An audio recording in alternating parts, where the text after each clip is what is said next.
आज मैं आपको एक्यूमुलेशन और डिस्ट्रीब्यूशन का पावरफुल कॉन्सेप्ट सिखाऊंगा। दोस्तों, मार्केट हमेशा कुछ फेज में मूवमेंट करती है। अगर आप उन फेज को आइडेंटिफाई कर लेते हैं तो आपकी ट्रेडिंग एक्यूरेसी काफी हद तक इंक्रीज हो सकती है। इस वीडियो में हम डिस्कस करेंगे कि एक्यूमुलेशन फेज क्या होता है, डिस्ट्रीब्यूशन फेज क्या होता है, एक्यूमुलेशन और डिस्ट्रीब्यूशन फेज का उपयोग करके हम ट्रेड कैसे करेंगे और कई बार ट्रेड करते समय फेक सिग्नल भी मिलेंगे।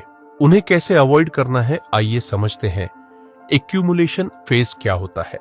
जब मार्केट डाउन ट्रेंड में होता है और फिर कुछ समय के लिए साइडवेज मूवमेंट करता है तो इस फेज को हम एक्यूमुलेशन फेज बोलते हैं। यूजुअली ऐसा माना जाता है कि एक्यूमुलेशन फेज के बाद एक स्ट्रॉन्ग अप ट्रेंड देखने को मिल सकता है, लेकिन स्टॉक मार्केट में हम सिर्फ उम्मीद के भरोसे ट्रेड नहीं कर सकते। हमें संभावनाओं के बारे में भी सोचना पड़ता है।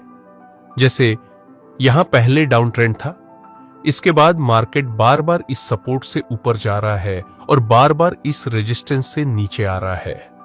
यहां पर दो संभावनाएं हो सकती है, या तो मार्केट इस रेजिस्टेंस को ब्रेक करके ऊपर चला जाए या फिर मार्केट इस सपोर्ट को ब्रेक करके नीचे चला जाए। यह एक्यूमुलेशन फेज तो है, लेकिन अभी यह इनकम्प्लीट एक्यूमुलेशन फेज है। जब प्राइस इस साइडवेज रेंज को ऊपर की तरफ ब्रेक करे तभी हम इसे कंप्लीट एक्यूमुलेशन फेज बोल सकते हैं। आगे मार्केट में इस साइडवेज रेंज का ब्रेकआउट मिला, अब हम इसे कंप्लीट एक्यूमुलेशन फेज बोल सकते हैं और आगे से प्राइस ऊपर जा सकती है। आपको यह भी समझना चाहिए कि मार्केट में एक्यूमुलेशन फेज का निर्माण क्यों होता है और कैसे होता है। देखिए, जिन जिन लोगों ने यहां पर सेल में एंट्री की होगी उन सभी लोगों को अच्छा खासा प्रॉफिट हो चुका होगा, क्योंकि मार्केट बहुत ज्यादा नीचे गिरा था। अब सेलर्स को प्रॉफिट हुआ तो वे यहां अपना प्रॉफिट बुक करना शुरू कर देंगे, जिस वजह से मार्केट में हमें एक साइडवेज मूवमेंट देखने को मिलती है। जब प्राइस इस साइडवेज रेंज को ऊपर की तरफ ब्रेक करती है तब यहां काफी सारे लोग बाय में एंट्री करने लगते हैं, जिससे प्राइस धीरे धीरे ऊपर की तरफ मूव करने लगती है।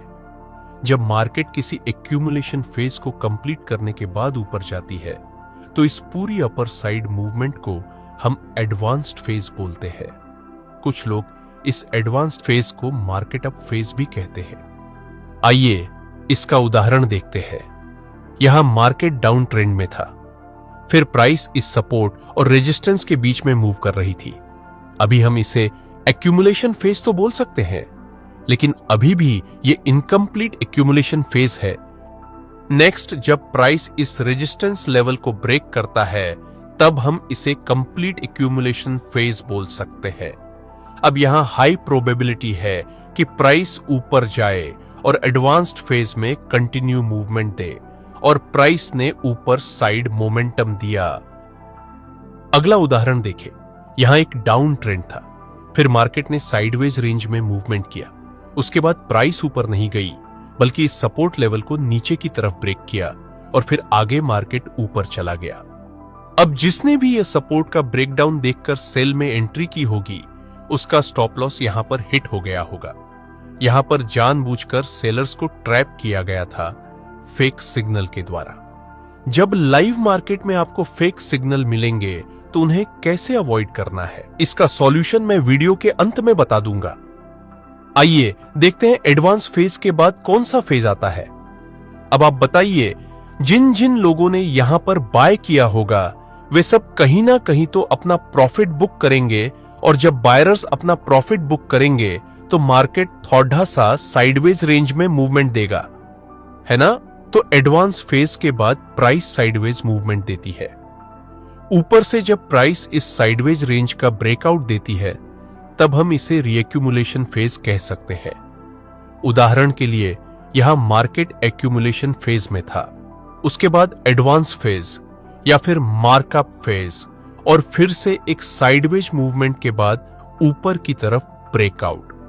अभी ऊपर की तरफ ब्रेकआउट मिल चुका है, इसलिए हम इस फेज को रीएक्यूमुलेशन फेज बोल सकते हैं। रीएक्यूमुलेशन फेज के बाद नए बायर्स के इन्वेस्टमेंट से प्राइस फिर से ऊपर की तरफ मूव करती है। इस अपर साइड मूवमेंट को भी हम एडवांस फेज ही बोलेंगे। अब ये सब बायर्स प्रॉफिट बुक करेंगे, तो जाहिर सी बात है कि मार्केट में साइडवेज मूवमेंट देखने को मिलेगी। यहां पर अगर प्राइस इस साइडवेज मूवमेंट को नीचे की तरफ ब्रेक करती है तो इस पूरी साइडवेज रेंज को हम डिस्ट्रीब्यूशन फेज कहेंगे, और अगर प्राइस इस साइडवेज रेंज को ऊपर की तरफ ब्रेक करती है तो फिर से हम इसे रीएक्यूमुलेशन फेज ही कहेंगे। आगे प्राइस ने ब्रेकडाउन दिया इस सपोर्ट का, तो ये हुआ एक complete distribution phase. Distribution phase के बाद आपको सिर्फ सेलिंग की अपॉर्चुनिटी फाइंड करनी है, और एक्यूमुलेशन फेज, रीएक्यूमुलेशन और एडवांस्ड फेज में आपको बाइंग की अपॉर्चुनिटी फाइंड करनी है। फॉर एग्जाम्पल आप देख सकते हैं यहां रीएक्यूमुलेशन फेज के बाद एडवांस्ड फेज, बाद में साइडवे मूवमेंट और फिर एक ब्रेकडाउन नीचे की तरफ, जिस वजह से यह एक कंप्लीट डिस्ट्रीब्यूशन फेज की फैशन हो चुकी है। जब मार्केट डिस्ट्रीब्यूशन फेज के बाद नीचे गिरता है तो पूरी डाउन साइड मूवमेंट को हम डिक्लाइन फेज बोलते हैं। कुछ लोग इसको मार्कडाउन फेज भी बोलते हैं। दोस्तों, डिक्लाइन फेज के बाद जब सेलर्स अपना प्रॉफिट बुक करने लगते हैं तो मार्केट फिर से साइडवे रेंज में मूव करेगा।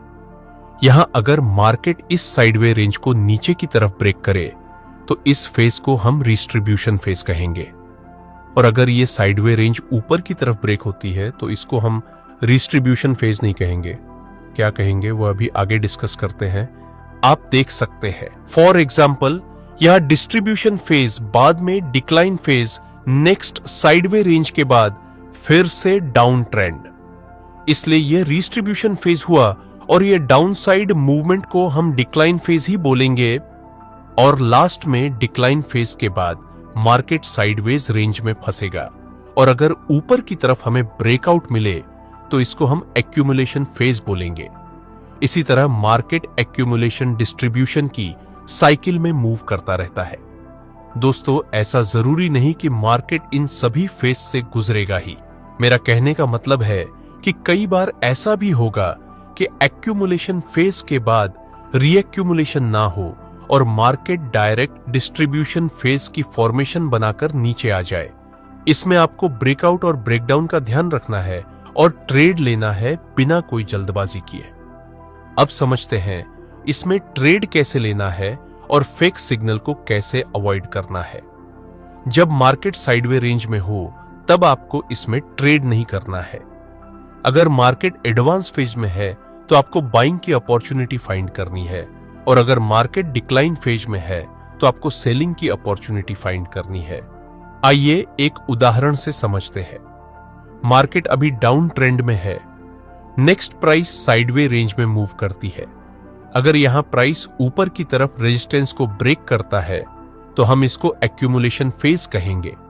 अगर सपोर्ट ब्रेक होता है तो हम इसको डिस्ट्रीब्यूशन फेज कहेंगे। अभी हमें कुछ नहीं पता कि आगे क्या होगा। नेक्स्ट प्राइस इस साइडवे रेंज को ब्रेक करता है ऊपर की तरफ, तो यह एक कंप्लीट एक्यूमुलेशन फेज हुआ। अब हमें बाइंग की अपॉर्चुनिटी फाइंड करनी चाहिए। अभी अभी ब्रेकआउट हो चुका है, लेकिन आपको तुरंत ट्रेड में एंट्री नहीं करनी है, आपको रिटेस्ट का वेट करना है। नेक्स्ट प्राइस ब्रेकआउट के बाद रिटेस्ट करने के लिए आता है और बुलिश प्लस कंफर्मेशन कैंडल की फॉर्मेशन बनती है। अब हम बाय में एंट्री कर सकते हैं। स्टॉप लॉस रखेंगे हम इस बुलिश कैंडल के लो से थोड़ा नीचे, और प्रॉफिट टारगेट रखने का बेस्ट तरीका है कि आप इसमें प्रॉफिट टारगेट को ट्रेल करें। ट्रेल करने से आपको कई बार 1 से 3 से भी ज्यादा प्रॉफिट टारगेट मिल सकता है। आइए समझते हैं इसमें प्रॉफिट टारगेट को ट्रेल कैसे करना है। एक्यूमुलेशन के बाद आप बाय करेंगे, उसके बाद जब डिस्ट्रीब्यूशन फेज और डिक्लाइन फेज स्टार्ट हो जाएगा तब आप एग्जिट कर सकते हैं। इस तरह से आप पूरे ट्रेंड को कैच कर सकते हैं, जिसमें स्टॉप लॉस स्मॉल रहेगा और प्रॉफिट टारगेट बहुत बड़ा। इसका मतलब ये बिल्कुल मत समझना कि हर बार ही आपको बड़ा प्रॉफिट टारगेट मिलेगा। कई बार प्रॉफिट टारगेट स्मॉल भी रहेगा, कभी ज्यादा, लेकिन most of time profit target बड़ा रहता है। अब कुछ लोगों का सवाल होगा कि इस कॉन्सेप्ट को हम किस टाइम फ्रेम पर यूज करें। आप इसको 60 मिनट, 15 मिनट, 4 घंटे, एक दिन, किसी भी टाइम फ्रेम में यूज कर सकते हो और आप जितनी बड़ी टाइम फ्रेम का यूज करेंगे उतनी ज्यादा आपको एक्यूरेसी मिलेगी। स्मॉल टाइम फ्रेम में भी ये कॉन्सेप्ट वर्क करता है, लेकिन ज्यादा एक्यूरेसी आपको बिग टाइम फ्रेम में मिलेगी। दूसरा उदाहरण देखते हैं। यहां मार्केट रीएक्यूमुलेशन फेज के बाद एक साइडवे रेंज में मूव कर रहा है। अगर रेजिस्टेंस ब्रेक हुआ तो यह साइडवे मूवमेंट रीएक्यूमुलेशन बनेगी, और अगर सपोर्ट ब्रेक हुआ तो यह मूवमेंट डिस्ट्रीब्यूशन फेज बनेगी। आगे मार्केट ने इस सपोर्ट को ब्रेक किया तो अब हम इस रेंज को डिस्ट्रीब्यूशन फेज कंसीडर कर सकते हैं। सपोर्ट ब्रेक हो चुका है, लेकिन हम रिटेस्ट का वेट करेंगे। आगे प्राइस इस सपोर्ट को रिटेस्ट करने के बाद बेयरिश प्लस कंफर्मेशन कैंडल की फॉर्मेशन बनाता है। अब हम सेल में एंट्री कर सकते हैं, क्योंकि यहां संभावना है कि डिस्ट्रीब्यूशन फेज के बाद मार्केट में डिक्लाइन फेज शुरू होगा। अभी आपने सुना कि संभावना है कि मार्केट नीचे जा सकता है। स्टॉक मार्केट में कोई भी स्ट्रेटजी 100% एक्यूरेट नहीं होती, और अगर कोई आपसे दावा करता है कि 100% एक्यूरेसी वाली स्ट्रेटजी सिखाएगा तो समझ लेना वह स्कैमर है। ऐसे लोगों से हमेशा दूर रहें। स्टॉप लॉस रखेंगे बेयरिश कैंडल के थोड़ा ऊपर, और प्रॉफिट टारगेट को आप ट्रेल भी कर सकते हैं। अगर आपको प्रॉफिट टारगेट ट्रेल नहीं करना है तो आप नजदीकी सपोर्ट या नजदीकी फेज के पास प्रॉफिट टारगेट रख सकते हैं। हमारा टारगेट हिट हो चुका है। तीसरा और आखिरी उदाहरण देखते हैं। यहां आप देख सकते हैं अभी अभी एक्यूमुलेशन फेज कंप्लीट हो चुका है। नेक्स्ट प्राइस इस रेजिस्टेंस के पास रिटेस्ट करने के लिए आता है, और यहां भी हमें बुलिश प्लस कंफर्मेशन कैंडल की फॉर्मेशन मिली। तो अब हम बाय में एंट्री कर सकते हैं।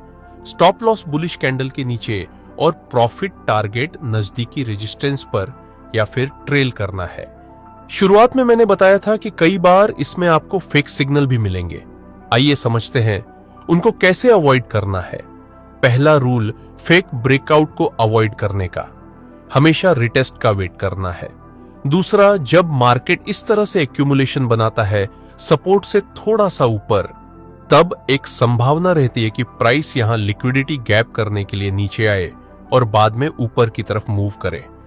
इसलिए ट्रेड लेने से पहले और फेज ड्रॉ करने से पहले नजदीकी इंपॉर्टेंट की लेवल को ड्रॉ करना जरूरी है। अगर आपको यह वीडियो पसंद आया तो एक लाइक जरूर कर देना।